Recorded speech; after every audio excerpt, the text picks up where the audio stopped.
राधे राधे, जय श्री कृष्ण। तो हम भगवत गीता के पाठ में अध्याय 2 का श्लोक 29 तक पढ़ चुके थे। आज हम श्लोक 30वां पढ़ेंगे, जिसमें हम 29 में शरीर, शरीरी, आत्मा, परमात्मा के बारे में पढ़ रहे थे। हमने अभी तक ये पढ़ा था कि जो भगवान श्री कृष्ण है वो अर्जुन को उपदेश देते हैं कि ये जो शरीर है ये विनाशी है और ये जो आत्मा है ये अविनाशी है। आत्मा का कोई नष्ट नहीं कर सकता और शरीर को कोई भी नष्ट होने से नहीं रोक सकता। तो कृष्ण भगवान ने काफ़ी उदाहरण भी दिए थे, अर्जुन को समझाया था कि तू अपने कर्तव्य से विमुख मत हो। इस जो ये शरीर है, इन शरीर के जाने का शोक तू उत्पन्न ना कर। जो तेरा कर्तव्य है उसके लिए आगे बढ़। तो इसी को हम आगे लेते हुए चलते हैं 30वें श्लोक पर। देहि नित्यवद्योऽहं देहे सर्वस्य भारत, तस्य तस्य वर्याणि भूतानि न त्वं शोचितुमर्हसि।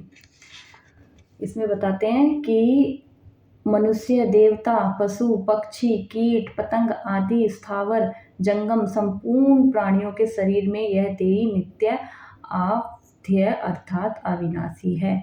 मतलब कोई भी चीज़ है, इसमें बताया गया है कि कोई भी हो, कोई इसमें मनुष्य हो, देवता हो, पशु हो, पक्षी हो, कीट हो, पतंग हो, है कोई भी कीट पतंगा कण कण में क्या है, वो अविनाशी आत्मा है, उसका कुछ नहीं बिगड़ सकता है। अवध्यय शब्द के 2 अर्थ होते हैं, इसका वध नहीं करना चाहिए और इसका वध हो ही नहीं सकता। अवध्यय मतलब कि एक तो इसका वध नहीं करना चाहिए और इसका वध नहीं हो सकता। तो इसके 2 अर्थ बताए गए हैं। अर्थात कभी किसी अवस्था में गाय को नहीं मारना चाहिए। जैसे हम बोलते हैं कि नहीं, गाय को नहीं मारना चाहिए, एक अर्थ तो ये हो गया अवध्यय का कि हम ये कहते हैं कि वो मारने लायक पशु नहीं है, वो पूजनीय है। और दूसरी तरफ हम ये कहते हैं कि गाय मारने में बड़ा भारी दोष लगता है, तो इस डर से नहीं मारना चाहिए। परंतु देही के विषय में देही का वध नहीं करना चाहिए, ऐसी बात नहीं कह सकते। पर लेकिन हम ये नहीं कह सकते कि भाई इस देही को नहीं मारना चाहिए, क्योंकि उसको तो कोई रोक ही नहीं सकता है। उस देही ने जन्म लिया है तो देह मरेगी। पर लेकिन उल्टा यहाँ बोल रहे हैं कि जो आत्मा है, शरीरी है, इसका कोई कुछ नहीं बिगाड़ सकता है, इसका कोई वध नहीं कर सकता। ये है, थी और रहेगी। इसीलिए तुम्हें किसी भी प्राणी के लिए शोक नहीं करना चाहिए, क्योंकि इस देही का विनाश कभी हो ही नहीं सकता। मतलब ये देह और देही दोनों अलग बता रहे हैं। जैसे शरीर और शरीरी है, तो देह का विनाश हो सकता है, देही और शरीरी का विनाश नहीं हो सकता कभी। और विनाशी देह क्षण मात्र में भी स्थिर नहीं रहती, और जो ये देह है ये स्थिर रहती ही नहीं है, ये सदा बदलती रहती है। तो यहाँ ये समझाया गया है, शरीर विनाशी ही है क्योंकि उसका स्वभाव ही नाशवान है, वह प्रतिक्षण ही नष्ट हो रहा है। परंतु जो अपना नित्य स्वरूप है उसका कभी नाश होता ही नहीं। अगर इस वास्तविकता को जान लिया जाए तो फिर शोक होना संभव ही नहीं है। अगर हम इस वास्तविकता को जान जाएंगे कि जो हम स्वयं हैं उसका हमारा कभी नाश होता ही नहीं है, और ये जो शरीर है ये नाशवान है, इसका तो नाश होना ही है, इसका हम किसी भी तरीके से रोक नहीं सकते हैं, और इसके लिए हमें शोक प्रकट करना ही नहीं चाहिए, क्योंकि ये जो शरीर है ये नाशवान है। और हमारा रिश्ता किससे है? हमारा रिश्ता आत्मा से है। शरीर तो बस एक जरिया है, हमें उस आत्मा तक पहुंचना है, उस आत्मा का उद्धार करना है। तो उस आत्मा के लिए जो हमें अच्छे अच्छे काम करने हैं वो है भक्ति करना, ध्यान लगाना, अपने इस देव अपने प्रभु का सिमरन करना। तो जितना हम उसके समीप जाएंगे वो हमें अपनी तरफ खींचेगा, और धीरे धीरे हमारी आत्मा पवित्र होती जाएगी, और पवित्र आत्मा से जितने भी पाप हैं, जो हमारे कर्म चल रहे हैं, उस कर्मों का बंधन धीरे धीरे कट जाएगा, और कटने के बाद वो आत्मा बिल्कुल निर्मल होकर, निश्चल होकर हमारे प्रभु से मिलन कर लेगी। तो इसमें विशेष बात क्या बताई गई है, जो प्रकरण है यह विशेष रूप से देही देह, नित्य अनित्य, सत असत, अविनाशी विनाशी, इन दोनों के विवेक के लिए, अर्थात इन दोनों को अलग अलग बात बताने के लिए ही है। कारण कि जब तक देही अलग है और देह अलग है, यह विवेक नहीं होगा, तब तक कर्मयोग, ज्ञान योग, भक्ति योग आदि कोई सा भी योग अनुष्ठान में नहीं आएगा। इतना ही नहीं, स्वर्गादि लोकों की प्राप्ति के लिए भी देही देह के भेद को समझना आवश्यक है। कारण कि देह से अलग देही ना हो तो देह के मरने पर स्वर्ग कौन जाएगा। अतः जितने भी आस्तिक दार्शनिक हैं, वे चाहे अद्वैतवादी हों चाहे द्वैतवादी हों, किसी भी मत के क्यों ना हो, सभी शरीरी और शरीर के भेद को मानते ही हैं। यहाँ भगवान इसी भेद को स्पष्ट करना चाहते हैं। मतलब ये बोल रहे हैं कि जितने भी दार्शनिक हुए हैं, उन्होंने क्या बोला, उनकी अपनी अपनी थिंकिंग है, ठीक है। ये जो ये थिंकर हुए हैं, उनकी अपनी अपनी सोच है। कोई कहता है कि भगवान है जो है, कोई द्वैतवाद को मानता है, कोई अद्वैत को मानता है। सबकी अलग अलग भगवान को, आत्मा के कंसेप्ट को जानने की प्रक्रिया अलग है, तरीका अलग है। पर लेकिन उसमें मेन सबकी एक बात क्या है, सबकी एक बात ये है कि ये शरीर और शरीरी के भेद को सभी मानते हैं। कोई द्वैतवाद वाला दार्शनिक हो या अद्वैत वाला मानने वाला दार्शनिक हो। द्वैतवाद वाला क्या है, जो कहता है कि भाई हाँ, आत्मा और परमात्मा अलग है, वो भी इस चीज़ को मानता है। अद्वैतवाद क्या है, वो कहता है कि बस ये एक निरंकार है, एक मतलब वो दोनों चीज़ को अलग नहीं मानता, वो एक ही मानता है। तो इसमें ये चीज़ बताई गई है। इस प्रकरण में भगवान ने जो बात कही है वह प्राय संपूर्ण मनुष्यों के अनुभव की बात है। जैसे देह बदलता है और देह ही नहीं बदलती। अगर यह देही बदलता तो देह के बदलने को कौन जानता। पहले बालावस्था थी, फिर जवानी आई, कभी बीमारी आई, कभी बीमारी चली गई। इस तरह अवस्थाएं तो बदलती रहती हैं, पर इन सभी अवस्थाओं को जानने वाला देही वही रहता है। बोल रहे हैं कि हमारा जो ये जीवन काल होता है, इसमें अलग अलग प्रकार की अवस्थाएं आती हैं। तो अवस्थाएं बदलती रहती हैं। बाल अवस्था आती है, युवा अवस्था आती है, बीच में हम बीमार भी पड़ते हैं, बीमारी की अवस्था भी आती है, स्वस्थ अवस्था भी आती है, फिर वृद्ध अवस्था भी आती है, फिर मृत अवस्था भी आती है। तो ये अलग अलग प्रकार की अवस्थाएं हमारे जीवन काल में आती हैं। सब कुछ ये शरीर के साथ शरीर बदलता रहता है। जैसे बाल अवस्था से युवा अवस्था में जाते हैं तो बाल अवस्था की जो है वो चला जाता है, वो शरीर वो वापस नहीं आता है। पर बोल रहे हैं कि इन सभी अवस्थाओं में जो मेन चीज़ है वो क्या है, वो देही शरीरी आत्मा जो हमारी सोल है वो चेंज नहीं होती। उसने सभी रूपों में, सभी अवस्थाओं में भ्रमण किया है। बाल अवस्था हो, युवा अवस्था हो, कोई भी अवस्था हो, वो एज इट इज़ रही है, उसका कुछ भी नहीं बदला है। ये चीज़ बता रहे हैं इसमें। अतः बदलने वाला और ना बदलने वाला ये दोनों कभी एक नहीं हो सकते। इसका सबको प्रत्यक्ष अनुभव है कि देखो, दो चीज़ होती है, एक तो बदलने वाला, एक ना बदलने वाला। दो कंसेप्ट अलग है, दो पाथ अलग है, दोनों एक साथ तो नहीं हो सकते ना, दोनों अलग अलग हो सकते हैं।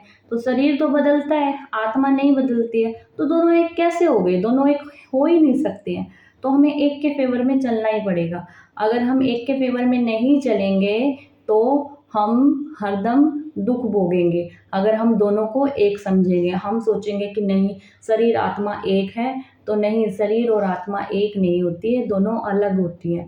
हमें अपने पर लेकिन क्या होता है, हमारा झुकाव आत्मा के उद्धार की तरफ होता है, पर हम आत्मा का उद्धार ना करते हुए अपने शरीर के उद्धार की तरफ ज़्यादा बढ़ते हैं। कि अब ये दोनों चीज़ है, दोनों रास्तों में से एक पे चलना है, आत्मा का उद्धार करो या शरीर का उद्धार करो। पर लेकिन कलयुग में इंसान क्या करता है, वो अपनी भेजा तो भगवान ने उसे इस जन्म में बोला है कि भाई चल अपनी आत्मा का उद्धार करियो, पर आत्मा का उद्धार तो वो करता नहीं है, वो शरीर के उद्धार पे लग जाता है। वो अपने शरीर को किस तरीके से, मतलब शरीर के बारे में ही सोचता है, ये सांसारिक सुखों की प्राप्ति हो जाए, ये मिल जाए, घर मिल जाए, बड़ा सब, मतलब जो भी सांसारिक चीज़ें हैं जो भी भोग की चीज़ें हैं, वो मिल जाए। पर लेकिन कभी वो ये नहीं सोचता कि भाई मेरी आत्मा को क्या चाहिए, उसकी क्या मतलब ज़रूरत है, उसको भी तो चाहिए। आत्मा की क्या ज़रूरत होती है? आत्मा की ज़रूरत होती है कि मुझे पवित्र करो, मुझे साफ़ करो, मुझे निर्मल करो, और ये सब मेरे मन को, मेरे निर्मल को, मेरी आत्मा को ये सब साफ़ करके मुझे मेरे परमात्मा की तरफ भेजो, उसकी तरफ मेरा रास्ता है, उसको ख़त्म करवाओ, तय करवाओ ये जो मेरी जर्नी है। तो आत्मा ने तो जन्म इसीलिए लिया है कि धीरे धीरे धीरे धीरे धीरे धीरे धीरे धीरे मेरा ये शरीर मेरा साथ देगा और मेरी अ, नैया पार लगा देगा, कि वो जो डिस्टेंस है मेरे में और मेरे परमात्मा में, उनको एक कर देगा। तो जो ये बीच में जो ये मन फँसा पड़ा है ना, जो ये एक तत्व है, वो आत्मा की तरफ जाना चाहिए, वो ना जाके ना वो क्या करता है, और हमारा जो ये दिमाग है, ये क्या घूमता रहता है, ये दिमाग बस शरीर को हर चीज़ की भोग विलास की चीज़ें मिल जाए, कि हाँ भई शरीर को ये व्यवस्था चाहिए, ये ठाठ चाहिए। अरे ठीक है, दोनों को बैलेंस बना के चलो। शरीर है तो शरीर के लिए भी करो, पर शरीर के लिए क्या करो? इतना करो कि शरीर हमारा स्वस्थ रहे, अच्छा रहे, हेल्दी रहे। हमें ज़्यादा किसी भी चीज़ के प्रति अति नहीं भागना चाहिए। अगर शरीर है, तुम सिर्फ़ शरीर के ही बारे में सोचोगे, अपनी आत्मा के बारे में नहीं सोचोगे, तो फिर तुम्हें ये जन्म-मरण के जो बंधन हैं, ये गेड़े हैं, लगाते रहना पड़ेगा, और हर जन्म में तुम्हें कुछ ना कुछ अलग-अलग प्रकार का जीवन लेना पड़ेगा और भटकना पड़ेगा। जो तुम एक्चुअल में जन्म लेके सुख और परमात्मा का नाम लेना चाहते हो, वो तुम्हें कभी भी नहीं मिलेगा। तो इसीलिए जीवन जो मिला है, शरीर की जो ज़रूरत की चीज़ें हैं, आवश्यक चीज़ें हैं, उनको लीजिए और साथ में अपनी आत्मा का उद्धार करते हुए अपने परमात्मा का भजन सिमरन करिए। ये बताया गया है इसमें। भगवान इस प्रकरण में आत्मा, अनात्मा, ब्रह्म, जीव, प्रकृति, पुरुष, जड़, चेतन, माया, अविद्या आदि दार्शनिक शब्दों का प्रयोग नहीं किया है।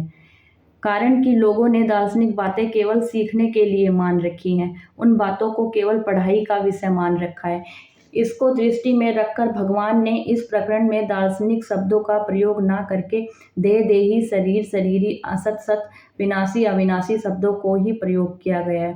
जो इन दोनों के भेदों को ठीक ठीक जान लेता है, उसको कभी किंचन मात्र भी शोक नहीं हो सकता। जो केवल दार्शनिक बातें सीख लेते हैं, उनका शोक दूर नहीं हो पाता। मतलब जो दार्शनिक बातें हैं, देखो दार्शनिक तो अपने थिंकर होते हैं अलग-अलग, वो तो अपनी जो जिन्होंने जो अनुभव किया है वो बताते हैं। और इसमें जो है वो तो कृष्ण भगवान बिल्कुल सीधे तौर पे, डायरेक्ट तौर पे अर्जुन को ज्ञान दे रहे हैं। तो वो दार्शनिक भाषा का उपयोग ना करते हुए वो देह देही बोल रहे हैं, शरीर शरीरी बोल रहे हैं, सत असत बोल रहे हैं, विनाशी अविनाशी बोल रहे हैं। वो इन शब्दों का उपयोग कर रहे हैं, ना कि वो दार्शनिक भाषा में क्या होते हैं, सपने जो जिन्होंने जो अनुभव किया है वो उस तरीके से बताते हैं। हम ये नहीं कहेंगे कि भी दार्शनिक जो भाषा है वो गलत है, वो भी सही है। पर लेकिन दार्शनिक ने तो अनुभव किया है, तो उसने अपने शब्दों का निर्माण स्वयं किया है। जैसे जड़ चेतन, माया, विद्या, जिसने जो अनुभव किया उसने उस आत्मा का और परमात्मा का और इस शरीर का है और आत्मा का वो नाम दिया है। पर लेकिन भगवान इन सबको डिफरेंशिएट करते हुए दोनों को एकजुट ही नाम देते हैं। जैसे शरीर शरीरी, ठीक है, सत असत, मतलब उनका अपोजिट करके दिया है इसमें नाम, जो कि इस पे अनुभव करे हर इंसान और इस रास्ते पे चले। अगर उसे जर्नली समझने की तरह भई जैसे ज्ञान बाँट रहे हैं, उस तरीके से इंसान लेंगे कि भई हाँ, हमें तो पता है, ये तो होता ही है, आत्मा क्या है, आत्मा पता है, शरीर के बारे में पता ही है। तो वो एक तरह से दार्शनिक बातों का सुना-सुनी बातें होती हैं, उनको वो बोलते हैं, तो उससे इनके जीवन का कभी शोक दूर नहीं हो सकता, क्योंकि वो सिर्फ़ सुनी सुनी हुई बातें सुनते हैं। वो जो एक्चुअल में है उसका अनुभव वो करना चाहते ही नहीं है, तो इसीलिए उनका शौक दूर नहीं हो पाता है। तो यही चीज़ बता रहे हैं। एक छहों दर्शनों की पढ़ाई करना होता है और एक अनुभव करना होता है। ये दोनों बातें अलग-अलग होती है और इनमें बड़ा भारी अंतर है। तो वही चीज़ उन्होंने बताई, आगे उस पैराग्राफ में वही बताई है कि एक तो दर्शनों की पढ़ाई करनी होती है, जो हम जितने भी हैं ये जो भी हम पाठ करते हैं, जितने भी आचार्य जन हुए हैं, ठीक है, धर्म गुरु हुए हैं, इन्होंने सारी किताबें सब कुछ हर चीज़ों का ज्ञान लिया है। पर लेकिन उनसे कभी ये पूछो कि क्या तुमने कभी सच में भगवान को अनुभव किया है? हैं? तो वो चीज़ उन्होंने अनुभव नहीं की। जो इंसान, जो मनुष्य भगवान के प्रेम भाव को और असल में उस भगवान को अनुभव कर लेगा, वो जो रोशनी है प्रकाशित जो अंदर जलती है, उस ज्योति को जो भी इंसान जगा लेगा है और अनुभव कर लेगा, तो वो अलग ही उसका आपको प्रकाशित रूप दिखेगा। ये दोनों बातें अलग-अलग हैं, ये उसमें भारी अंतर है। पढ़ाई में ब्रह्म, ईश्वर, जीव, प्रकृति और संसार ये सभी ज्ञान के विषय होते हैं, ठीक है? क्योंकि जब हम सारे जो भी ये दर्शन पढ़ रहे हैं, तो इसमें सारी चीज़ों के बारे में होता है, ब्रह्म के बारे में, ईश्वर के बारे में, जीव के बारे में, हैं, प्रकृति के बारे में, संसार के बारे में, इन सभी के ऊपर होता है पता, मतलब अर्थात पढ़ाई करने वाला तो ज्ञाता होता है और ब्रह्म, ईश्वर आदि इंद्रियों और अंतःकरण के विषय होते हैं। पढ़ाई करने वाला तो जानकारी बढ़ाना चाहता है, विद्या का संग्रह करना चाहता है, पर जो साधक, मुमुक्षु, जिज्ञासु और भगत होता है, वह अनुभव करना चाहता है। यही सीधी बात बोली। भई एक तो होता है कि मुझे ज्ञान बढ़ाना है, मेरी पढ़ाई है। अब जिसने जो स्ट्रीम ली है, वो उसकी किताबें, उसकी बुक्स पढ़ता रहेगा और उसमें अपना ज्ञान बढ़ाएगा और आगे जब उसका एग्ज़ाम होगा, उसकी परीक्षा होगी, उसमें दे के अव्वल करेगा। पर एक अलग ही मनुष्य होता है जिसको इन चीज़ों से कोई लेना-देना नहीं है। उसे कोई एग्ज़ाम नहीं देना, ठीक है? उसे किसी रेस में आगे नहीं बढ़ना है। बस उसकी तो अलग ही उसे अपने भगवान से रिश्ता जोड़ने की उसको जिज्ञासा होती है। अलग सी लगन होती है कि भई मैं भगवान को जानूँ, मतलब भगवान मेरे साथ है हमेशा, मेरे अंदर है, पर मुझे दिखते क्यों नहीं हैं, ठीक है, मुझसे बातें क्यों नहीं करते हैं? वो हरदम मैं जब भी किसी भी परेशानी में होता हूँ, मुसीबत में होता हूँ, तो वो मुझे उस चीज़ से निकाल देते हैं। तो काश मैं भगवान से बातें कर पाता, उन्हें देख पाता, तो वो इस तरीके से ना उसको अनुभव करना चाहता है और वो अलग-अलग रास्ते ढूँढता है जिससे वो अपने मतलब जैसे कि कोई प्रेम में होता है तो उस प्रेम में अपने प्रियवर को देखना चाहता है, तड़पता है। तो ऐसे ही जब हमें भगवान में लगन होती है, प्रेम होता है, तो हम भी उसकी हर एक चीज़ सोचना, देखना, सुनना, हर चीज़ पसंद करते हैं। तो यही चीज़ बता रहे हैं कि वो एक अनुभव होता है, वो भाव होता है जो मतलब जो एक ज्ञान प्राप्त करने वाले जो रीड करते हैं या फिर मतलब जो है इनके फन्ने-खा होते हैं, भई ये बड़े-बड़े आचार्य हैं, इन्होंने ये किताब पढ़ ली, ये किताब पढ़ ली, इसमें अव्वल कर लिया, तो उनसे परे है, जो ये भगवान का अनुभव है। अर्थात प्रकृति और संसार से संबंध विच्छेद करके और अपने आप को जानकर ब्रह्म के साथ अभिन्नता का अनुभव करना चाहता है। ईश्वर के शरण होना चाहता है। वही चीज़ ब बताई ना मैंने जो इसमें बोला कि वह अनुभव करना चाहता है। प्रकृति और संसार के जो प्रकृति है, संसार के संबंध से रिश्ता तोड़ के वो अपने आप को जानना चाहता है। ये जो ब्रह्म है, इससे अपना अभिन्न रिश्ता बनाना चाहता है, अनुभव करना चाहता है और ईश्वर अपने भगवान की शरण लेना चाहता है। तो ये सारी विशेष बात थी अब तक जो भी जितने भी हमने श्लोक पढ़े थे। अब इसमें परिशिष्ट भाव क्या है? भगवान ने 11वें से 30वें श्लोक तक देह-देही के विवेक का वर्णन किया है। इस प्रकरण में भगवान ने ब्रह्म, जीव, प्रकृति, पुरुष, जड़, चेतन, माया, अविद्या, आत्मा वही सेम ऊपर जो हमने बातें करी, वो सब इसमें बताई गई है, रिपीट करी गई है। अनुभव मनुष्य मात्र ही कर सकता है। इसमें कोई पढ़ाई करने की ज़रूरत नहीं है, कोई अधिकारी बनने की ज़रूरत नहीं है। तो मतलब जैसे कि आपने देखा होगा कि मतलब ये जितने भी न्यूज़ चैनल होते हैं बड़े-बड़े, इसमें मतलब क्या होता है एक कहते नहीं है डिबेट होता है कि भई हाँ, बड़े-बड़े धर्मगुरु बताए जाते हैं कि तुम ये गलत कर रहे हो, तुम इस तरीके से नहीं करना चाहिए भगवान को, इस तरीके से नहीं मानना चाहिए। पर लेकिन एक्चुअल में जो हमारा कृष्ण भगवान इस गीता में बता रहे हैं अर्जुन को, जो भगवान से प्रेम है, उसका जो अनुभव है, उसके लिए किसी भी पढ़ाई की ज़रूरत नहीं होती है, ठीक है? उसके लिए कोई बीए, एमए या फिर कोई एमबीए कोई भी बड़ी डिग्री लेने की ज़रूरत नहीं होती है, ठीक है? ना कोई बड़े अधिकारी बनने की ज़रूरत होती है। तो उसके लिए तो तुम अगर है ना कोई कोई भी छोटे से इंसान हो, छोटा-सा बच्चा हो, कोई है कोई ऐसा भी इंसान हो, अगर उसके अंदर प्रेम भाव सच्चा है भगवान के प्रति बस और उसका मन निश्चल है, ठीक है, और निर्मल है, तो उसको भगवान की प्राप्ति अपने आप ही हो जाती है, क्योंकि भगवान ऐसे भक्तों को बहुत पसंद करते हैं और उनका हाथ पकड़ के खींचते हैं अपनी तरफ। सत असत का विवेक मनुष्य अगर अपने शरीर पर करता है तो वह साधक होता है, और संसार पर करता है तो विद्वान होता है। वही है, तो ये सत और असत, शरीर और आत्मा के बारे में हम अपने आप को खुद जानने की कोशिश करते हैं तो हम साधना करते हैं, साधक हो जाते हैं। वही हम संसार पे करते हैं कि भाई हम पढ़ना चाहते हैं, विद्वान बनना चाहते हैं, तो वो विद्वान कहलाता है। अपने को अलग रखते हुए संसार में सत असत का विवेक करने वाला मनुष्य वाचक सीखा हुआ होता है, ज्ञानी बन जाता है। पर उसको अनुभव नहीं हो सकता, परंतु अपनी देह में सत असत का विवेक रखने का मनुष्य वास्तविक अनुभव ज्ञानी हो सकता है। तात्पर्य है कि संसार में सत असत विवेक केवल पंडिताई के लिए होते हैं, जबकि गीता पंडिताई के लिए नहीं है।